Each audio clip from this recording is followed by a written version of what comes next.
Dear students, class 10th maths case study questions. Case study questions की continuation में last time पहले भी हम कुछ एक केस स्टडी की थी, उस पर बेस्ड क्वेश्चन जो आते हैं आपके इस बार फर्स्ट टाइम आएंगे। ऑलरेडी हम डिस्कस कर चुके हैं कि इसमें 4 क्वेश्चंस ऐसे होंगे जो केस स्टडी पर बेस्ड होंगे और सभी में 5 क्वेश्चन होंगे जिनमें से 4 आपको अटेम्प्ट करने होंगे।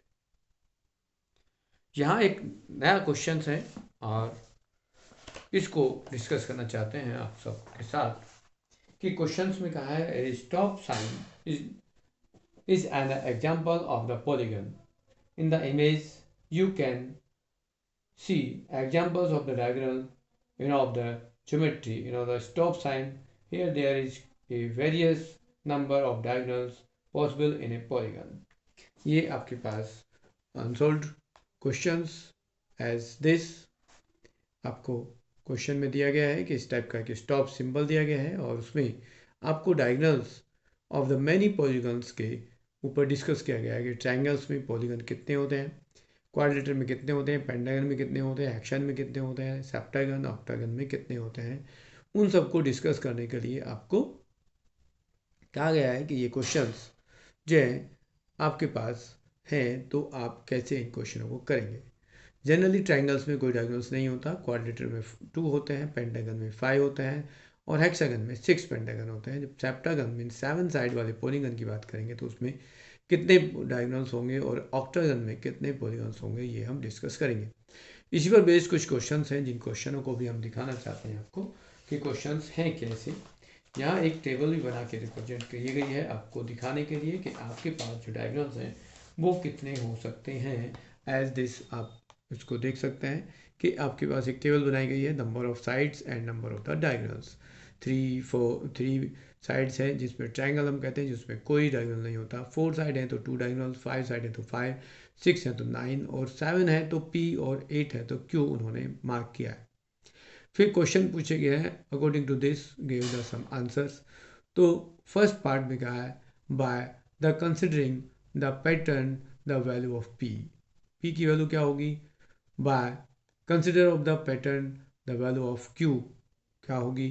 देन थर्ड में क्या है for the polygon D and N are the relation related to as D equal to AN² plus BN they the relation for A triangles and a quadrilateral. इसमें रिलेशन हमें discuss करना है वो क्या होगा।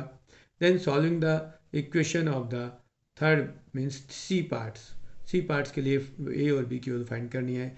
और नंबर 5 में क्या है the number of diagonals in the polygon of 20 sides. जिस पॉलीगन की साइड 20 है उसके लिए आपका आंसर क्या होगा। जनरली आपको यहाँ मार्क करना है कि किसी भी पॉलीगन में कितने डायगोनल्स हो सकते हैं। तो हम यहाँ जनरली बात करेंगे कि यदि आप ट्रायंगल लेते हैं तो उसमें कोई भी डायगोनल नहीं होता। यदि हम कोई क्वाड्रिलेटरल लेते हैं तो उसमें आपके पास 2 डायगोनल्स होते हैं। यदि आप पेंटागन बनाना चाहते हैं तो पेंटागन में आपके पास कितने डायगोनल्स होंगे, 1 2 3 4 5, ये 5 होंगे। यदि हम हेक्सागन की बात करेंगे तो हेक्सागन में आपके पास जो साइड्स होंगी वो 6 होती हैं और यहाँ डायगोनल्स बनाना चाहेंगे तो इस तरह से डायगोनल्स बनेंगे।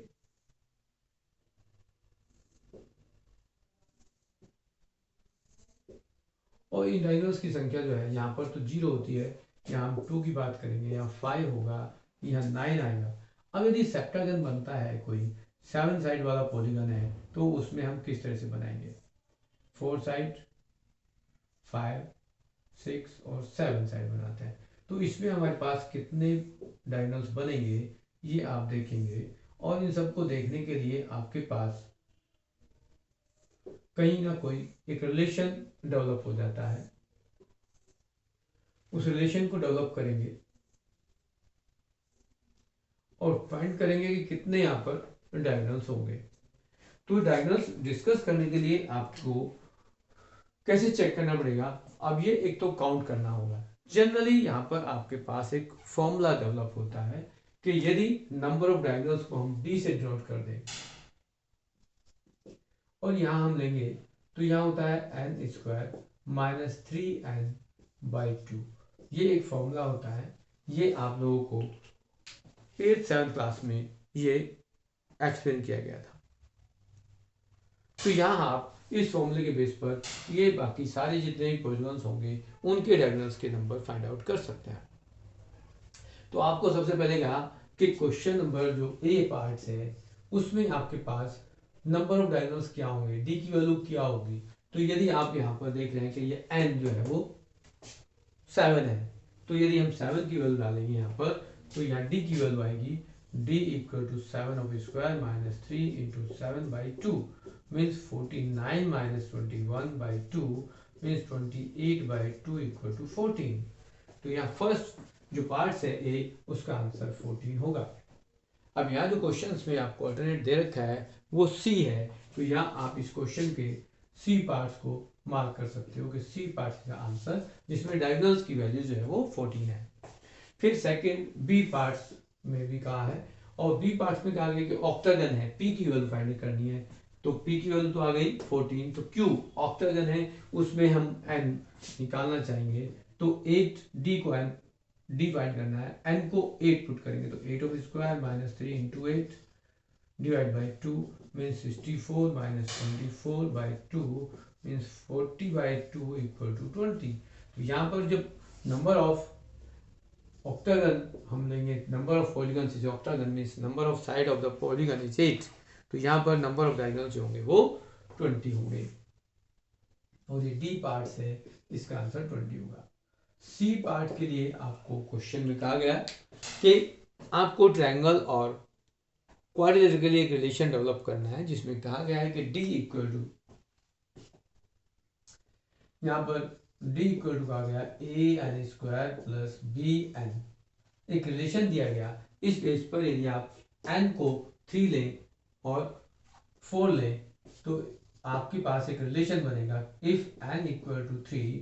तो यहाँ से आप रिलेशन क्या लेंगे, जो ट्रायंगल में आपके पास डायगोनल थे 0, तो यहाँ डी की वैल्यू 0 ले लेंगे और एक एन को पुट करेंगे, एन की वैल्यू है 3, तो 3 इंटू 3 9 माइनस 3, यहाँ भी आप देखेंगे तो यहाँ आपके पास जो रिलेशन आएगा 3 एन को आप 3 पुट कर रहे हैं तो ये बी था तो ये आएगा बी 3b और इक्वल टू 0, क्योंकि नंबर ऑफ डायगोनल जो है आपके पास वो 0 थे। तो आप इसको लिख सकते हो 9a plus 3b equal to 0। यदि हम 3 से डिवाइड करते हैं तो आएगा 3a plus b equal to 0। एक रिलेशन आ गया। ये रिलेशन कब आया, जब n हमने 3 लिया। इनकेस यदि n को आप 4 लेते हो तो ये रिलेशन क्या मिलेगा, यहाँ पर n 4 का स्क्वायर 16a प्लस यहाँ n को 4 पुट करेंगे तो 4b और equal to number of diagonals of in a quadrilateral is 2। यहाँ पर 2 कॉमन हो सकता है तो ये 8a plus 2b equal to 1, ये सेकेंड रिलेशन होगा। अब यहाँ आप देखेंगे आपके पास जो ऑप्शंस हैं इस क्वेश्चन में कौन कौन से ऑप्शंस में ये मैच कर रहा है। तो यहाँ जो आपका आंसर है वो सी पार्ट का जो आंसर है वो ए पार्ट है, इसमें ये जो दोनों रिलेशन है ये वहां वेरीफाई कर रहा है। क्वेश्चन नंबर डी पार्ट्स में क्या है, solve the two equation of the C cases, correct value of A and B.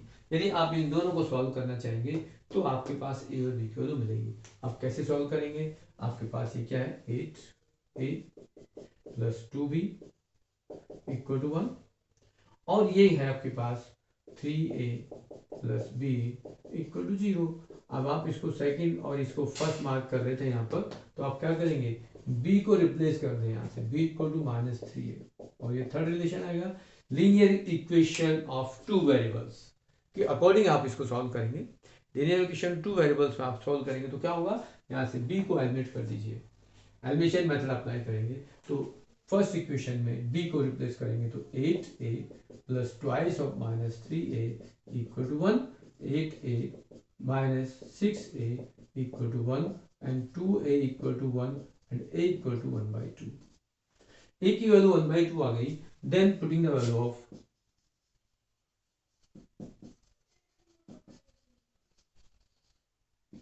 of a in first equation.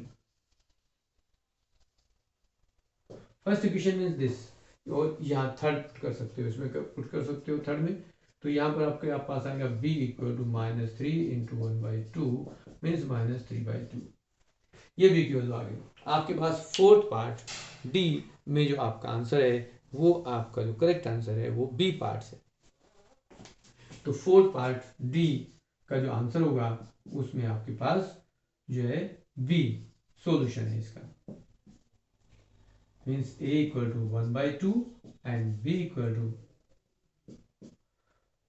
-3/2।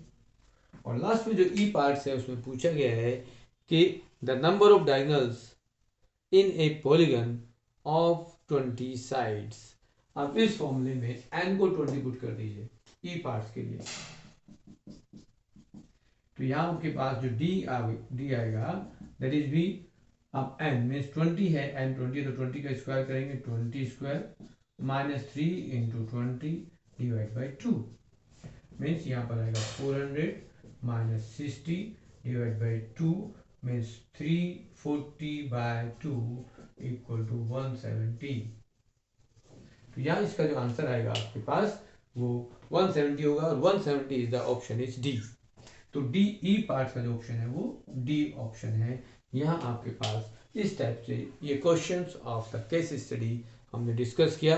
Generally आपके पास केस स्टडी वाले क्वेश्चन जो होंगे उनमें आपको थोड़ा सा सेल्फ माइंड को यूज करना है, एट द पॉइंट जो भी आपको एप्लीकेशन, जो भी आपको प्रॉब्लम दी गई होगी उस पर फोकस करना है। अब यहाँ पर देखें कि कौन कौन से चैप्टर इसमें यूज हुए हैं। जनरली इसमें एक पॉलीगन्स, जो 7th 8th क्लास में आपने पॉलीगन्स पढ़ा, उसकी साइड और डायगोनल्स में रिलेशन था वो 7th 8th में पढ़ा था, उसका एक रिलेशन भी पढ़ा वो भी वहीं पर पढ़ा था। लेकिन यहाँ इन दोनों इक्वेशन को सॉल्व करने के लिए कहा गया, तो लीनियर इक्वेशन ऑफ 2 वेरिएबल्स को सॉल्व करने के लिए कहा गया, मीन्स आपका 3rd chapter of this book आ गया। उसके बाद ये जनरल टर्म्स हैं कि आपके पास यदि n कुछ है तो इस फॉर्मूले के बेस पर आप दूसरी वैल्यूज भी फाइंड आउट कर सकते हैं। तो ये पर्टिकुलर टॉपिक है।